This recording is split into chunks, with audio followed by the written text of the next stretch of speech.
Kenapa banyak orang tidak tahu tuntunan Roh Kudus? Bukan Roh Kudus tidak bicara. Dia lebih sering dengar Google Maps daripada Roh Kudus. Sudah, Roh Kudus ada di tengah-tengah hidup kita. Tapi kita sering tidak sadar, betul? Jadi gimana supaya terhubung? Mulai sekarang, belajar sadar. Tidak semua orang itu punya kesadaran yang kuat. Suami istri, kadang-kadang istrinya udah masakin dia, bikinin dia sarapan tiap pagi. Dia nggak sadar. Dia cuma makan aja, dia nggak sadar bahwa itu bikinan istrinya. Suatu hari istrinya lagi sakit, dia turun, kok nggak ada makanan? Gimana ini? Dia nggak sadar istrinya yang bikinin dia tiap hari. Kadang-kadang butuh belajar untuk sadar. Lalu kedua meresponi, saya terima kasih ya, udah bikinin aku masakan. Nah itu contohnya. Dengan Roh Kudus sama. Saudara mesti menyadari bahwa dia itu hadir dalam hidup saudara loh.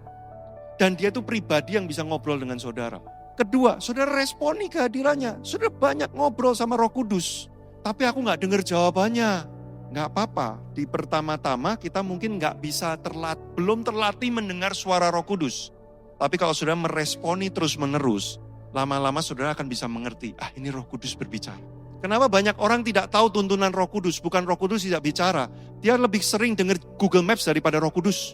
Kalau dia dengar suara Roh Kudus terus ngobrol terus, lama-lama dia jadi tahu, ini tuntunan Roh Kudus. Ini instruksi Roh Kudus. Saudara harus mulai dari sekarang. Berlatih dari sekarang.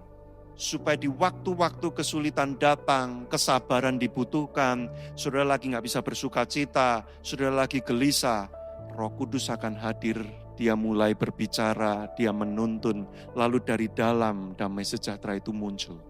Sukacita itu muncul, saudara terhubung dengan Roh Kudus. Lalu hidup saudara penuh kuasa, di tengah kesulitan saudara tetap berjalan dengan kuat, semakin lama semakin kuat, hendak menghadap Allah di Bukit Sion. Wah, orang akan lihat, kamu kok bisa begitu ya? Saudara akan bilang, ini karena Roh Kudus.